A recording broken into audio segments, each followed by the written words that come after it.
The TikTok that I posted is about former Boston Red Sox pitcher Curt Schilling, who is best known for helping the Red Sox win the 2004 World Series. He was famous for pitching the last couple of games while blood soaked his sock as he was recovering from an ankle injury.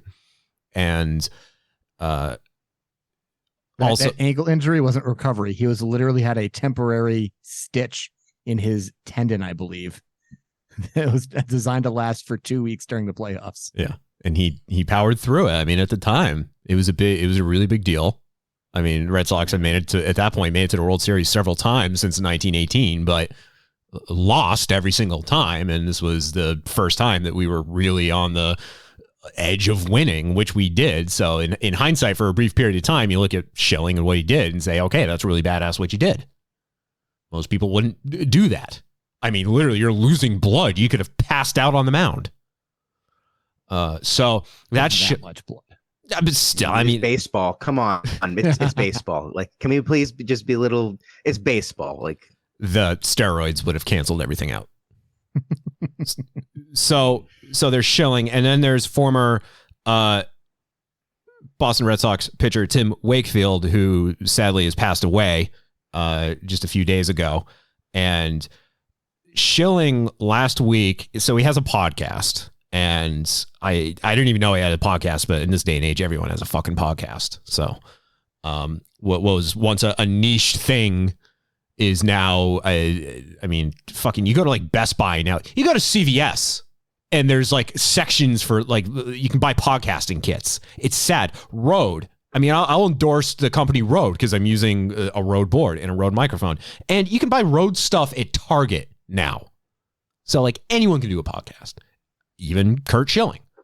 So he's doing a podcast, and he announces, I meant to pull the audio for this, I forgot, so I'm just going to relay as best as I can remember. He announces on his podcast that Tim Wakefield has brain cancer. And then he also mentions that Stacy Wakefield, Tim's wife, is battling pancreatic cancer. So I didn't even know that part. No.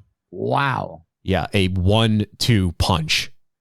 And Schilling prefaces this or like intersperses this revelation by saying it's not public, something along the lines of like, it's not public. I don't know if I'm supposed to be talking about this. And then just goes and announces it, reveals it, blows the lid off of it. And then he mentioned something too. He's like, I'm a Christian man. I'm a man of God. Let's pray for him. And then just reveals it. But Mike, you just said you didn't know that Stacy's sick. Nobody at the time knew that Tim was sick until Schilling's podcast comes out. So, you know, the people that listen to Schilling's podcast then post on social media that, oh my God, Tim Wakefield and Stacy Wakefield are both very sick. Tim has brain cancer. Wade Boggs posts something on Twitter, like, just heard about my buddy Tim Wakefield, like, sad news, blah, blah, blah. So then the Red Sox, the Boston Red Sox, issue a statement pretty much denouncing everything that Schilling said on his podcast because it was not supposed to be publicly revealed. And then they then sought permission from the Wakefields to issue a statement, basically, you know, confirming what Schilling said, wishing good health, whatever you can do, offering support for the family in that time. But literally just a couple days later, then Tim passed away. And I guess the brain cancer diagnosis was it was recent. It just happened months ago. He I guess just like started having vision issues, and it just hit him instantly. And I don't know if, because, you know, like, people will get sick when like a loved one is sick. It's like brought on by stress. I don't know if it was, you know, having to deal with his wife being very ill and then he himself then getting sick. I don't know how. I'm only a doctor on the weekend, so I only, you know, I don't know how this works. But I'm not a doctor, but I'll take a look. Yeah. So Curt Schilling's an asshole. The whole country and anyone outside of the country who cares about American sports and baseball coming down on Curt Schilling. I've not seen a single person support Schilling for revealing what was, personal, private, confidential information. Curt Schilling's a dick for doing that. In my opinion, Curt Schilling is a dick. And it's not an opinion, sir. That's a verifiable fact. And yeah, I mean, there's things that you just aren't supposed to do as another human being. And like, it's already like, it's not like death is a very easy thing to approach. And end of life care and like end of life like conversations are also very tense, and it's a very emotional and difficult time. So that's why you hear things like, I don't know why, Pee Wee Herman died not that long ago, right? Yeah, like a month, 2 months ago. Yeah, so like when you hear about people like that, like usually it's the people that have been taking care of them that are the ones that announce it. Like that's just how it happens. Like they're the ones that are allowed to let people know. Like it's a private thing. Like not everybody wants all that stuff to know. So it's like that's just one of those things that like it doesn't even cross your mind, and like most people just wouldn't do. But he was just like, here's my podcast. Like, yeah, they both got real bad cancer. All right. And here's a sports ball rating. I don't know what the podcast is about. Nobody knows what the podcast is about. As far as I know, no one listens to it. But like, because of all of this, I'm like, oh, Curt Schilling. Yeah, that's a name that I'd never think about ever. So I was just like, just looking up and reading a couple things and just trying to familiarize myself with who he is as a person. Well, one of the things is he opposes same-sex marriage, so he can kind of fuck the hell off. The other thing that I found very interesting is that in his in the Wikipedia, which has already been updated with all of the stuff from what he said already, so they move fast on that. But I guess at some point he has an extensive collection of World War II memorabilia, including numerous Nazi uniforms with swastikas, uniforms worn by various SS divisions, including Hitler's personal bodyguards. He's specified that it's not a Nazi collection; it's a collection of World War II stuff. Further stating that he doesn't have a racist. Yeah, it just happens to all be Nazi stuff, And he stated that he does not have a racist bone in his body. Unlike Anthony, and also unlike Anthony Cumia, who has a bunch of Nazi memorabilia and is a full-blown racist. Yeah, totally different. Yeah. The other thing that I think is weird is that he just randomly is a nerd. So I kind of feel like we have a right to like shit on him for entering our sphere at all and being this much of an asshole. Well, Zach, were you familiar with the whole 38 Studios fiasco and Kingdoms of Amalur? No, I just learned about it today. That was local. Maybe because I worked in the games industry and I literally started working at WB when that whole thing went down. Maybe like I was more into it than others were, but it was local. It literally put the state of Rhode Island into bankruptcy. Not like they needed much to go into bankruptcy at that point to begin with. It was that bad? Like, from one game studio? How the fuck did he do that? Because he's a fucking idiot. He's just stupid. That's not me just like, this guy, I don't like this guy, so he's an idiot. No, this guy is certifiably stupid. And it was only shortly after the 2004 World Series that people really started to see the kind of guy that Schilling is. But then apparently, like within the Red Sox organization, within Boston sports media, even outside of Boston, people were like, Schilling's an asshole. He's always been an asshole. He's always been a dick. He's always been an idiot. But yeah, so like early on when there was that fandom around Schilling, and he was like very outspoken about being a gamer, and he liked playing EverQuest, he liked playing World of Warcraft, and especially me being a teenager, I'm thinking, oh, okay, that's cool, that's impressionable. Famous sports guy, likes playing video games, cool. Well, he decides he wants to start his own video game studio, but he knows nothing about it, and he basically was treating his startup as if it was at the same level that Blizzard Entertainment was at the time with World of Warcraft, coupled with the fact that Schilling at the time had a lot of money and could do that initial investment, right? And it went downhill immediately, basically because the dude was spending infinite times more than he was bringing in. And in 2012, this game comes out. It's called Kingdoms of Amalur Reckoning. It's a single player game, but it plays very much like an MMO. And it was supposed to be the lead in to an MMO that was in development that was never released. It didn't even have a name. It's called Project Copernicus.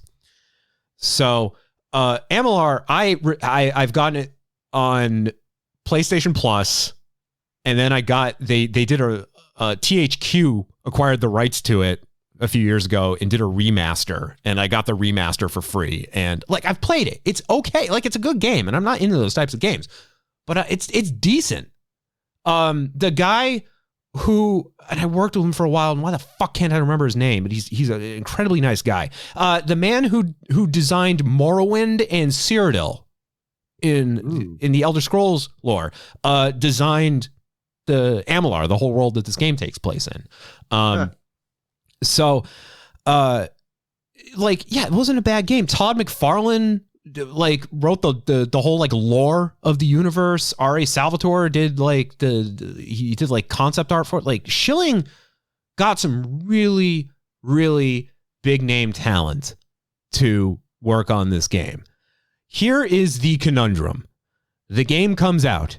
It does well. Critically, it does well. It sells okay. Like, it's no Grand Theft Auto. It's no Elder Scrolls. It's no Call of Duty, but it sells okay. Here is the problem. It did not sell anywhere near enough to meet its projections. The studio was already in the red. They received a very, very sizable loan from the state of Rhode Island because the studio was initially based in Boston. Rhode Island moved them into their state and gave them like a $75 million loan to bring jobs to the state and establish a video game studio in Rhode Island. Well, wait, how much money? $75 million for a game studio. Okay, continue. Yeah, $75 million. That's like, let's put it in perspective. When Grand Theft Auto 5 came out the first time in 2013, it made its entire development budget back in overnight, and then within 3 days made $1 billion. So, yeah, they defaulted on the loan. They missed payroll. The studio laid everybody off and shut down, and the state of Rhode Island was put on the hook for paying back the loan. So the taxpayers of Rhode Island were then basically left with the bill. And so yeah, and they got fucked. Yeah, Schilling wasn't already completely disrespected by that point. That did it. That was the final nail in the coffin. So, he just is not and has never been a good person. But let's go back to Wade Boggs, because I mentioned Boggs earlier. Boggs posts on Twitter, quote, "Wow, just another punch in the gut. At Tim Wakefield 49, diagnosed with brain cancer. You can beat it, brother. Keep up the fight." He's posting that because he heard Schilling's podcast and heard Schilling announce it. Or maybe he saw the, people on social media saying Curt Schilling just announced that Wakefield's sick, whatever. Now, here's where the big difference lies. Boggs, later that day, posts, "At the time I posted my tweet, I was unaware it was Tim's condition. That Tim's condition was not supposed to be public. My apologies to Tim and his family." Boggs apologized. Schilling immediately. Schilling has been, as far as I know, radio silent since that initial announcement, and has definitely not apologized or even expressed any ounce of sympathy for the Wakefield family for Tim's loss. He probably is in hiding right now because he knows there's people out there that quite literally probably want to kill him. You don't do this. Like, nobody does this. Like, no one has made this mistake that I can think of in like the last 10, 15 years. Like, maybe something similar has happened, but like I can't think of anything. And like it's the wrong time to do something like that. People are waiting to have something to be upset and up in arms about. So good luck.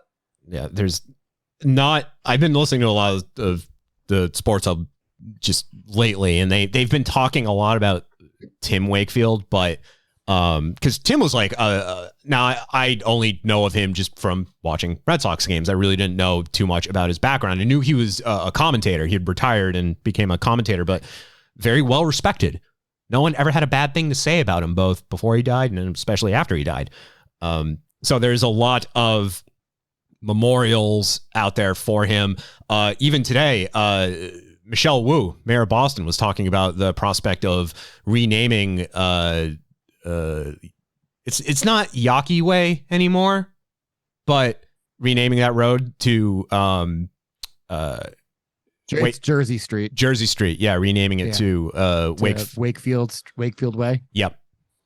I'd be behind it. Yeah, she was in support of it. She said, like, whatever we can do to honor his legacy.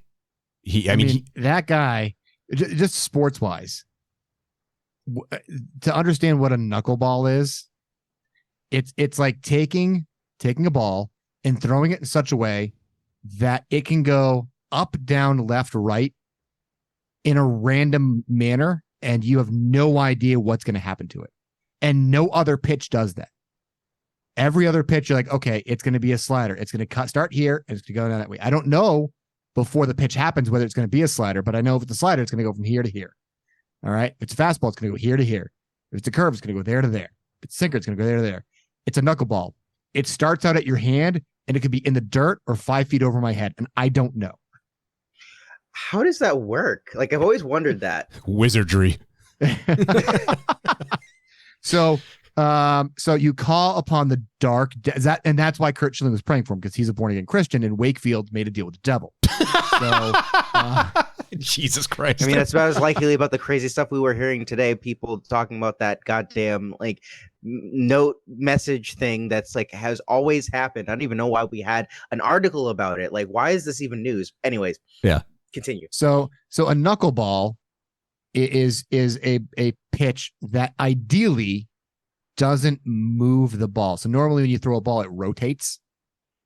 It spins in a direction. A knuckleball ideally, literally, is looking like almost like a GIF got screwed up, and the ball just keeps looking like it's going at you with no movement on the seams. So it's just in still air, but getting closer to you. And because of that, I guess the general air pressure around the stadium moves the ball in an unpredictable manner. And so you don't know if it's going to continue going straight or dip or rise or go to the left or go to the right. And you've got to hold the knuckleball like with your fingertips. And so you basically push the ball towards the plate. And it's really weird. Crazy. And you've got it. And yeah, Tim Wakefield's hands are like stronger than any other pitcher's hands, because you can't grip a ball, like this. You have to grip a ball like this, and it just really just torques your fingers. And so he could probably crush walnuts like that, like nothing else. And he like, I don't know. Did he pioneer this move? Oh, he did not pioneer the move at all. But usually what ends up happening is a pitcher that knows that they can't get in the major leagues. Yeah.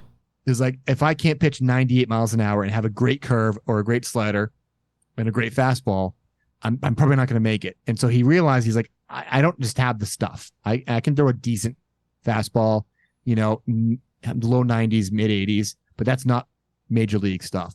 And he knew that if I can perfect the knuckleball, so few people do it that I've got an in. And he had an in, I think, was it 14 seasons or something like that? Yeah, that's the media's been talking a lot about his, not only his pitching power, but then his time spent with the Red Sox as well, because he was one of the longest serving players like ever on the team, right? Almost, yeah. Yeah. Like something like like he started in 95, like 92 or 95, and then retired in 2011. Like pretty long time. Like he was well into his 40s when he retired. But if you're watching this on YouTube, by the way, yes, I'm very blurry. I don't know why.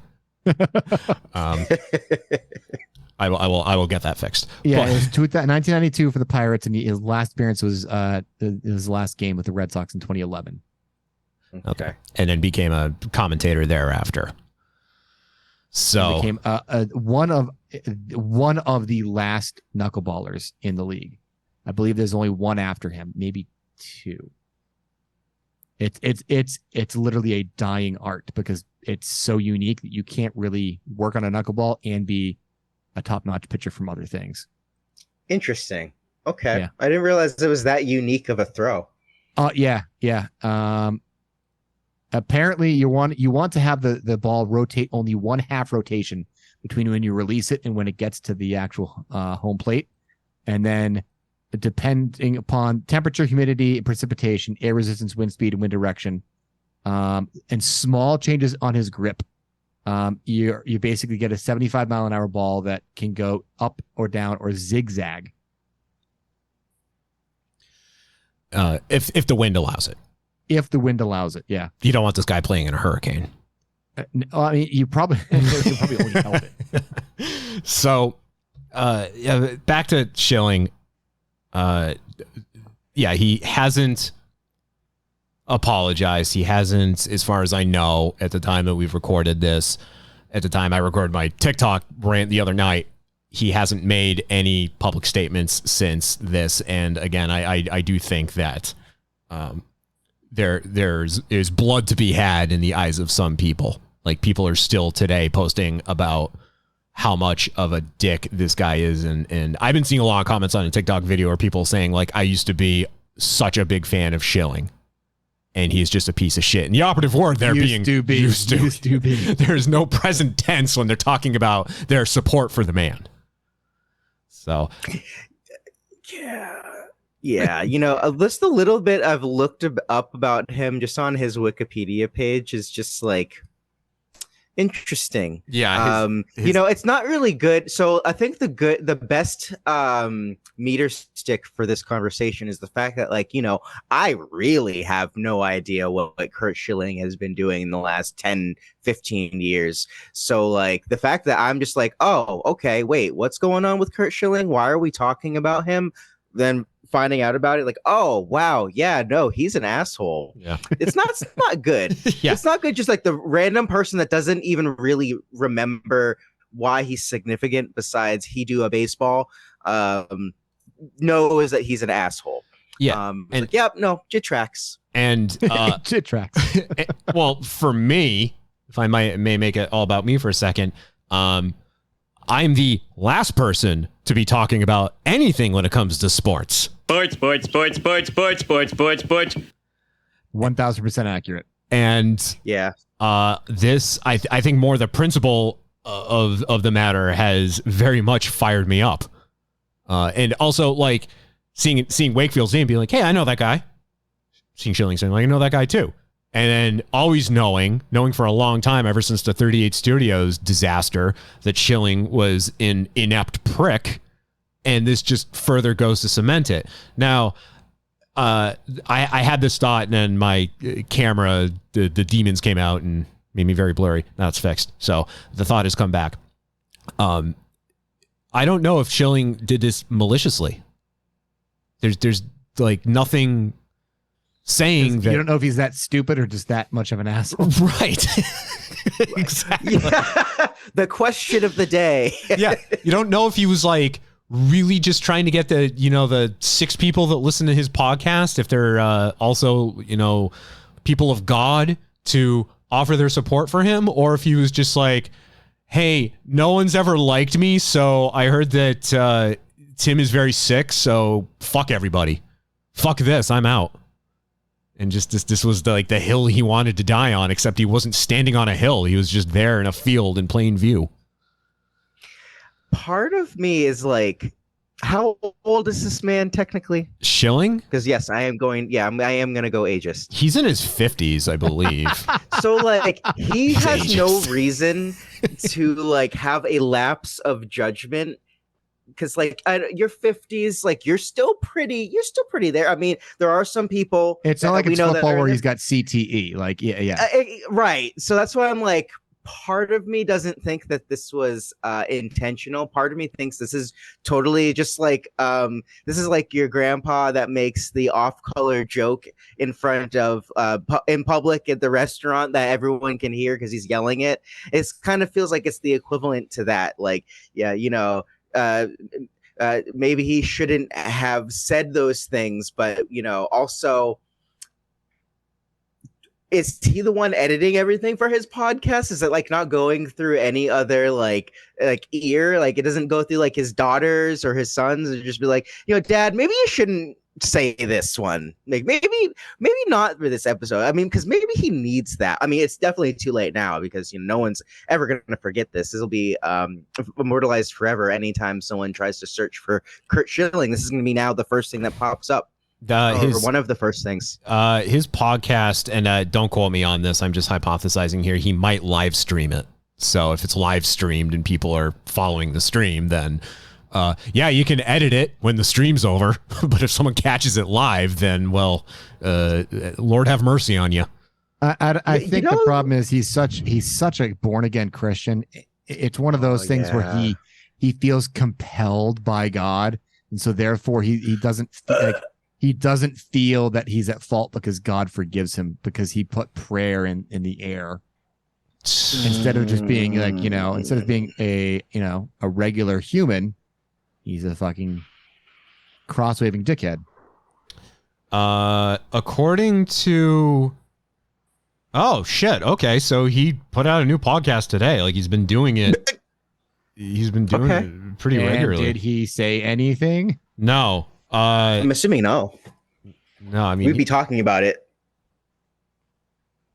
Yeah, he put out something 4 days ago, and then he put out something again today, and the comments on here are really fucking depressing because they're all we found all of his supporters, I guess. No one talking about Wakefield, but yeah, I'm just going through all of these right now. So far, one comment about Wakefield. Curt, I thought you would somehow apologize for the Wakefield comments, but you said nothing. Shameful. Shamefield. I've been talking about Wakefield so much. Shamefield. It's funny. Every time I've been writing out like Curt Schilling, Tim Wakefield, I always admit like Curt Schilling, and then I write the word time for some reason, and I don't know why. Don't ask. Shameful. I really enjoyed your podcast and recommended it to many people, but I am, quote, unsubscribing. End quote. Oh, I like the response here. What comments are you talking about? He was extremely respectful toward Tim and his family. What is it that upset you? Oh, I'm going to respond to this guy. See, like... It respectful would be respectful of their fucking wishes. I mean, I don't understand. Well, actually, it does make sense why there are people that are overlooking that because, you know, there are certain niches in this country that have a particular brand of perspective that, you know, they know is right. And that's all I'll really say. That. I mean, that's like the lace comment of the century. But like realistically, though, like those comments don't surprise me because honestly, that makes me think he's just like, why does everybody have a problem with it? I'm just gonna move on. That's what it feels like. Yeah, no accountability. So, sure. What did I do? Why is everyone mad at me? Oh, I know a lot of people like that. I actually fell out of the vagina of one of them. Or maybe the ass. I don't know. But a little bit of both. So a couple of things. Sam Kennedy, who's the president of the Boston Red Sox, was asked if Schilling will be invited to next year's 20th anniversary celebrations of the World Series. And Kennedy has... well, he doesn't have a comment about it. He says he hasn't thought about it because, yeah, nobody likes him. nobody wants to be in the same room as him. Although Toucher and Rich were talking about this. And in a second, I have some audio that I'm going to play from them talking about this whole thing, and then we can wrap this up. But they brought up a very good point. Schilling should be invited next year to the celebration. He should be invited, and he should go so he can look everybody in the eyes and stand in the same room as everyone and just be heavily judged. And just have one person like that old crone from Game of Thrones Bride. Oh. Boo! Boo! Boo!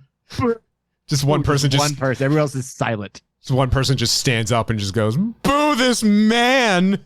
Yes, exactly. Boo earns.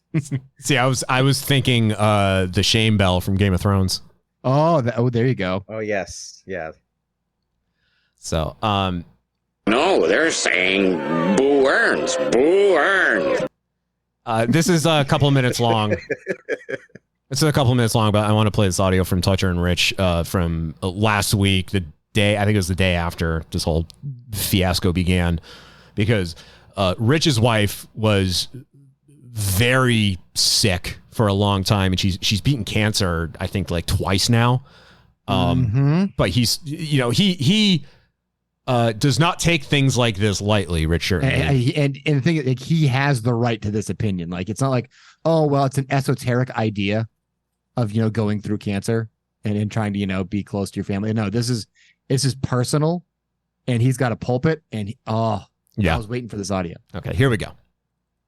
Just from being kind of gone a little bit through what they were going through with my wife, I'll just mention this. When you're fighting, like when my wife did like a deadly disease, every day you are the finest hair away from an emotional breakdown.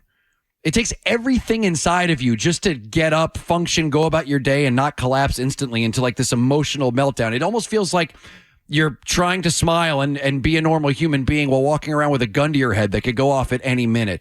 You look for anything that just makes you smile, gives you hope, or your awareness of humanity is magnified, and unfortunately, so is the selfishness. There's a lot of reasons why people opt not to tell anyone they're battling with a disease. John, you had mentioned that you knew somebody and their reasoning was that they didn't want people to look at them differently. Yep. When someone finds out that you're sick, you hear from everyone, and I mean everyone, and it's all really well intended. But there is a guilt that you start to feel that you're not getting back to everyone. And as good as I'm sure most people's intentions are, it becomes a ton of work to deal with. And you're already giving everything you can physically and emotionally to fight to stay alive. And then, as you said, the people who don't want to be looked at differently, or they don't want to burden others with the pain that they're going through. Norm Macdonald, I give you that. I immediately think of him. I think of Paul Rubens just recently, Chadwick Boseman. How long did Chadwick Boseman was he fighting cancer and didn't want anyone to know about it? And when they passed away, nobody had any idea. I heard that yesterday, and it wasn't, and I didn't want to even mention the guy. But the one thing I just wanted at least out there is for him to know, and for anybody who would possibly even ever consider blowing up someone's spot who's going through like that before, just to kind of have some sort of inside look as to what life is like when you are fighting. And it's hell. And every day is an emotional roller coaster. And for someone to do that and to take away the one thing that was probably keeping them from breaking down, their privacy, is unconscionable. I saw Jeff Perlman yesterday, who is a good writer, and he wrote, "I covered some true a-holes in my career. John Rocker, Will Clark, Barry Bonds, Albert Bell, guys that were mean for Clark's sport." He said, but Curt Schilling was truly the most hated amongst his fellow ball players. Truly never met someone who liked him, which is a trick. Just that final fuck you at the end. Wow, that's saying something. Yeah. I think it was 2 days, maybe 3 days between when the revelation was made and when Tim passed away. It was quick, yeah. Yeah, but just it's been said before. Rich mentioned it. It's been said. It's just like the last few days of your life now are just having to obviously endure now all these people that didn't know that you're sick now coming to you offering whatever support, sympathy, condolences, what have you. But then just knowing that the last days of your life, it's going to be also surrounded with just this controversy of someone blowing up your spot, someone just completely disrespecting you and disrespecting your family. And just, you're already going through a lot of shit already. That should be the last thing you'd have to worry about. Yeah. Like, his point is extremely poignant. Like, terminal illnesses, chronic illnesses, the things that people deal with day to day are personal and difficult struggles. And when someone is going through something that they may or may not recover from, it's just one of those things. There's a fine line. That's one of those things you don't cross. Like, however someone deals with it, you kind of have to give them the space and the decency to be able to do with what they will, because, you know, when you're in that situation and you are dealing and going with those things, like, regardless if you're the person that is going to be leaving this world soon, or you're someone in their orbit, like, there is really not a lot that you can really say to truly put into words how callous and thoughtless to do something like that is. Because again, he even said himself, he mentioned Paul Rubin. That's why I was like, that's like the first one that I could think of in my mind. Like, when people have this happen, you don't hear them just randomly talking about it. Like unless it's like, you know, the only example I can think of is like Jimmy Carter, because I know he recently, like it was a big thing. He went into hospice, so he will be like, he is entering his like end of life phase right now. Yeah, like, that's different. Yeah. Like, that's like, there's a different kind. Too. He just turned 99, exactly, and he's been in hospice for like a while now. I think it was more of like a. He actually built his own hospice to get into that. I mean, that's how good.